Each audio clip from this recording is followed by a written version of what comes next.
नमस्कार।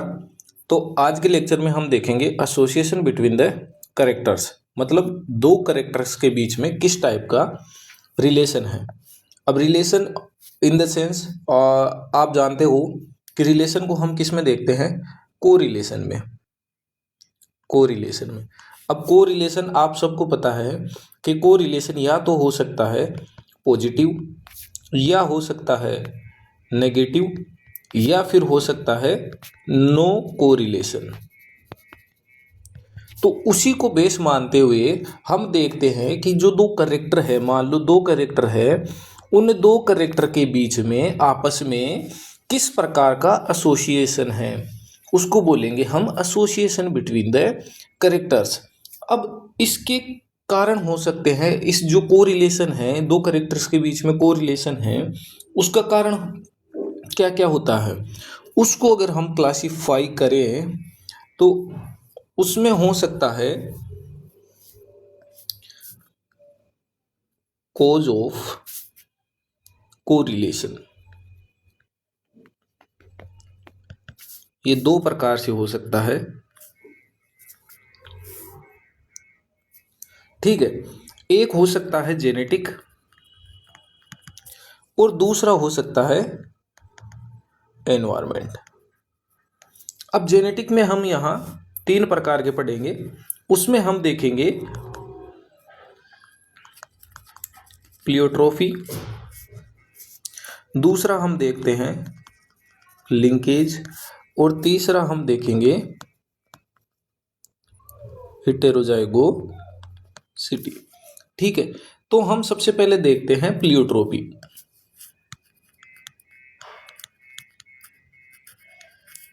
अगर मैं प्लियोट्रोपी की सिंपल सी डेफिनेशन देखूं तो सिंपल सी डेफिनेशन प्लियोट्रोपी की ये होती है कि मान लो कोई एक जीन है, वो क्या कर रही है, एक से ज़्यादा ट्रेट है, मान लो ट्रेट 1 है, ट्रेट 2 है और ट्रेट 3 है। तो एक जीन है वो कितने को इफेक्ट कर रही है, वो इफेक्ट कर रही है, एक जीन 3 ट्रेट को इफेक्ट कर रही है, उसको बोलते हैं हम प्लियोट्रोपी जीन। अब ये फिर डिपेंड करेगा कि ये पॉजिटिव डायरेक्शन में दो करेक्टर्स को इफेक्ट कर रही है या फिर नेगेटिव डायरेक्शन में। जैसे मान लो दो करेक्टर है 1 और 2, तो जो प्लियोट्रोपी है, मतलब जो हमारी एक जीन है उसका जो दोनों पे इफेक्ट पड़ेगा वो या तो क्या हो सकता है, पॉजिटिव डायरेक्शन में हो सकता है, या हो सकता है कौन सा, नेगेटिव डायरेक्शन में हो सकता है। ये डिपेंड किस पे करेगा, ये डिपेंड करेगा उस जीन पे जो उन दोनों ट्रेट को इफेक्ट कर रही है। तो मेनली प्लियोट्रोपी बोलते किसको है, इसकी डेफिनेशन अगर हम यहाँ लिखना चाहिए तो डेफिनेशन हम यहाँ लिख लेंगे। डेफिनेशन हो जाएगी प्लियोट्रोपिक जीन की, the common gene by which the common gene by which the two character are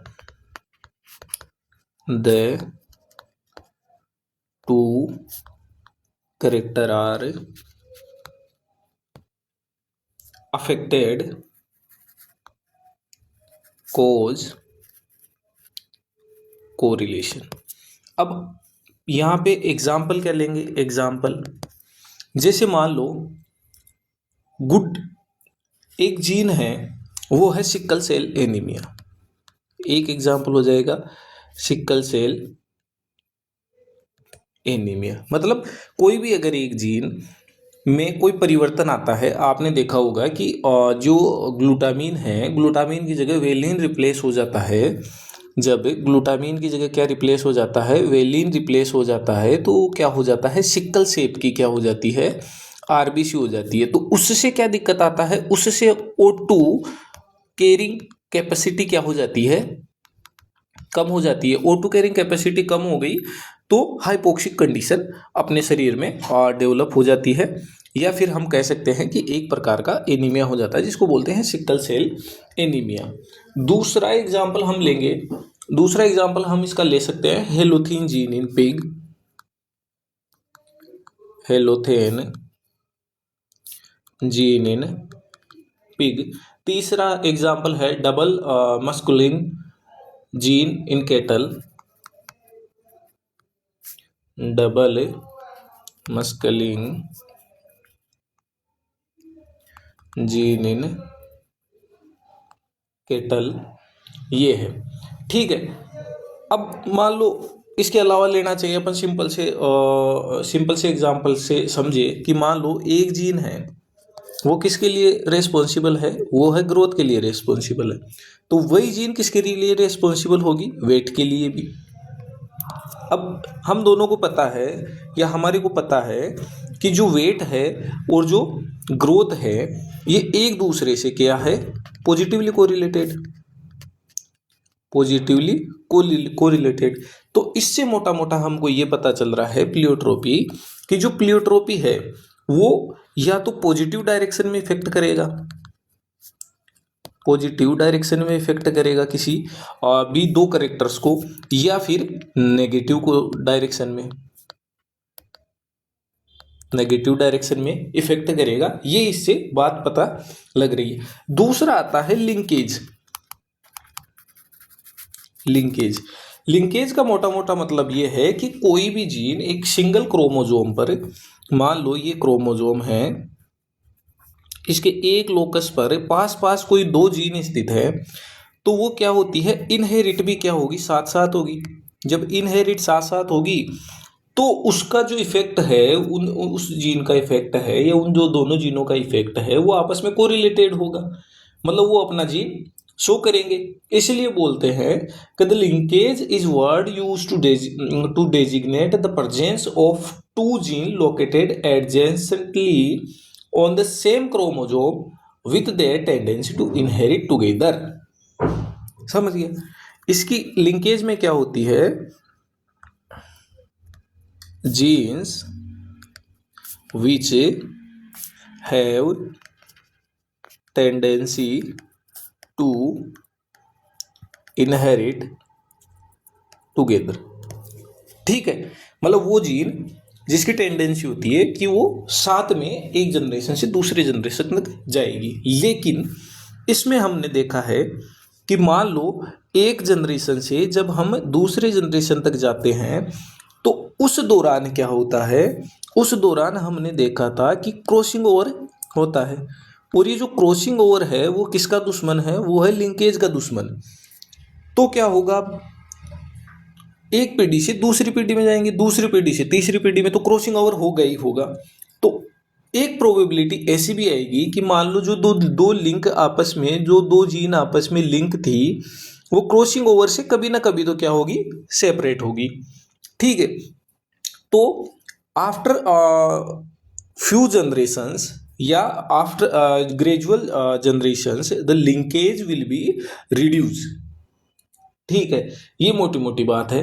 अगर जनरेशंस बढ़ेगी तो लिंकेज की प्रोबेबिलिटी कम होगी, और वो किसके कारण होगी, क्रॉसिंग ओवर के कारण होगी। तीसरा हमने देखा, तीसरा है हेटेरोजाइगोसिटी। हेटेरोजाइगोसिटी, हेटेरोजाइगोसिटी में हमने को कुछ नहीं देखना, हमने देखा कि नॉर्मली हेटेरोजाइगोसिटी में, हेटेरोजाइगोसिटी की वजह से क्या होता है, जो हाइब्रिड विगर आता है, हाइब्रिड विगर आता है। और ये हेटेरोजाइगोसिटी तब तक रहती है जब तक एक पॉपुलेशन हार्डी बीनबर्ग इक्विलिब्रियम तक नहीं पहुंच जाए, तब तक क्या रहता है, ये इसका सीन रहता है। ठीक है, अब देखो, अब यहाँ पे एक बात ये है कि जो जेनेटिक कोरिलेशन, जो प्लियोट्रोपी के बीच में, अगर हम यहाँ पे नोट लगा के लिखना चाहे तो जो प्लियोट्रोपी से जो जेनेटिक कोरिलेशन है, प्लियोट्रोपी से जो जेनेटिक कोरिलेशन है, उसकी जो डायरेक्शन है, उसका जो डायरेक्शन और जो मैग्नीट्यूड है वो किसी भी पॉपुलेशन में जाओ आप सेम रहेगा। Magnitude and direction in any population, in any population are remain same. ठीक है, किसी भी पॉपुलेशन में जाओ तो उसका क्या रहेगा, सेम रहेगा। जबकि लिंकेज में ये है कि मान लो क्रॉसिंग ओवर हो गया तो क्रॉसिंग ओवर हो जाने के कारण जो ना तो वो मैग्नीट्यूड रहेगा और ना ही डायरेक्शन रहेगा, तो डिफरेंट पॉपुलेशन में डिफरेंट डिफरेंट हो सकता है लिंकेज की वजह से। ठीक है, अब है कि ये बताना चाह रहा है कि जो जेनेटिक कोरिलेशन है वो किसके एनालॉग है, हेरिटेबिलिटी के। ये बोल रहा है कि हम जो जेनेटिक कोरिलेशन पढ़ते हैं, जिसमें 3 पढ़ा हमने, जेनेटिक कोरिलेशन, वो एनालॉग है किसका, हेरिटेबिलिटी का। हेरिटेबिलिटी का है, heritability in broad sense, broad sense.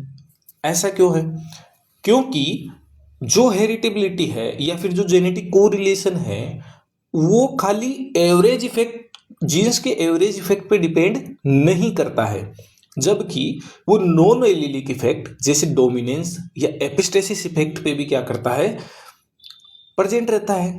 या एपिस्टेसिस इफेक्ट या फिर डोमिनेंस इफेक्ट भी क्या करते हैं, उस चीज को इफेक्ट करते हैं, किसको, जेनेटिक कोरिलेशन को, है ना। तो जेनेटिक कोरिलेशन को खाली average effect of, average effect of gene, average effect of gene से ही इफेक्ट नहीं करती है, इसके साथ साथ एपिस्टेसिस भी है, और एपिस्टेसिस के अलावा क्या हो जाएगा, डोमिनेंस भी है, डोमिनेंस भी है। ये क्या हो जाएगा हमारा एडिटिव जेनेटिक फैक्टर, और ये हमारे जो दो क्या हो जाएंगे, non additive, non additive genetic factor. अब इसको जेनेटिक कोरिलेशन को ये हेरिटेबिलिटी के समान इसलिए बता रहा है क्योंकि आपको पता होगा heritability in the broad sense होता है H square is equal to V G divided by V P. ठीक है, V G divided by V P का होता है V G plus V E, जबकि यहाँ पे वी जी ब्रॉड सेंस में क्या होता है, वी ए भी होता है, एडिटिव का भी होता है, डोमिनेंस का भी होता है, प्लस एपिस्टेसिस का भी होता है। इसीलिए हमने पढ़ा कि ये जो है ये खाली इसी पे निर्भर नहीं है, ये खाली इसी पे निर्भर नहीं है, ये किस पे निर्भर करता है, ये डोमिनेंस पे भी निर्भर करता है और ये एपिस्टेसिस मतलब इंटरेक्शन इफेक्ट पे भी निर्भर करता है। इसीलिए हमने बोला कि genetic correlation is an analog of heritability in broad sense. ठीक है, अब हम पढ़ेंगे एनवायरमेंट इफेक्ट। दूसरा क्या हो जाएगा, एनवायरमेंट इफेक्ट हो जाएगा। जेनेटिक कोरिलेशन हमने पढ़ लिया कि जो हमारा एसोसिएशन बिटवीन करेक्टर्स के 2 मुख्य कारण थे, हमने एक पढ़ा था जेनेटिक और दूसरा पढ़ा था इन्वायरमेंट। तो अब हम देखेंगे इन्वायरमेंट की वजह से। अब जो इन्वायरमेंट है वो इन्वायरमेंट का जो कोरिलेशन है वो होता है कि जो 2 करेक्टर है वो डेवलप किस एनवायरमेंट में डेवलप हो रहे हैं। मान लो जैसे हमारे जो 2 करेक्टर थे, अगर इसके लिए ऑप्टिमम इन्वायरमेंट था उनके लिए तो क्या करेंगे, ये राइज करेंगे, मतलब दोनों करेक्टर्स का जो शो होगा या फिनोटिपिकली ये शो होंगे तो वो अच्छे होंगे। जबकि अगर मान लो विपरीत है, एडवर्स इफेक्ट है, अगर एडवर्स इफेक्ट हुआ तो उस कंडीशन में दोनों करेक्टर क्या हो जाएंगे, डिक्रीज हो जाएंगे, उसका जो प्रोडक्शन लेवल है डिक्रीज हो जाएगा। जैसे इसमें हम मिल्क एंड मिल्क फैट, सही एनवायरमेंट मिल रहा है तो मिल्क भी इंक्रीज होगा और मिल्क फैट भी इंक्रीज होगा। और अगर दोनों को न्यूट्रिशन कम मिल रहे हैं तो मिल्क भी कम हो जाएगा और ऑटोमेटिक फैट भी डाउन हो जाएगा। तो ये था हमारा एनवायरनमेंट की कंडीशन से। और अब ये बोलना चाह रहा है कि एनवायरनमेंट कंडीशन हम जीरो कर सकते हैं। जीरो करने के 2 कंडीशन है, या तो ओवरऑल एनवायरनमेंट ले लो, ओवरऑल एनवायरनमेंट ले लो। पहला कारण तो ये है, ओवरऑल से क्या लेंगे जिसमें ऑप्टिमम भी आ जाएगा और एडवर्स भी आ जाएगा। तो ये ए प्लस है, ये माइनस है, तो ये एक दूसरे को क्या कर देंगे, निरस्त कर देंगे, एक दूसरे को कैंसिल कर देंगे। जिससे क्या हो जाएगा, ओवरऑल प्रोस्पेक्ट से क्या हो जाएगा, वो 0 हो जाएगा। दूसरा ये है कि अगर मान लो दो ट्रेट है, दोनों ट्रेट को ना तो एनवायरनमेंट को इफेक्ट ही नहीं कर रहा है, ना वो नॉन एडिटिव जीन की वजह से इफेक्ट हो रहे हैं, नॉन एडिटिव जीन की वजह से इफेक्ट हो रहे हैं, और ना ही वो एनवायरनमेंट की वजह से इफेक्ट हो रहे हैं, तो इनका जो एनवायरनमेंट कोज है, जो एनवायरनमेंट को रिलेशन है, जिसको RE से लिखते हैं, वो कितना हो जाएगा, 0। तो ये थी हमारी बात किसके बारे में, एसोसिएशन बिटवीन द कैरेक्टर्स। तो एसोसिएशन बिटवीन द कैरेक्टर्स की ये मोटी मोटी बात थी जिसमें हमने ये देखा है। चलो इसी के साथ ये अंत करते हैं इसका, मिलते हैं एक नए लेक्चर के लिए, तब तक के लिए जय हिंद जय भारत।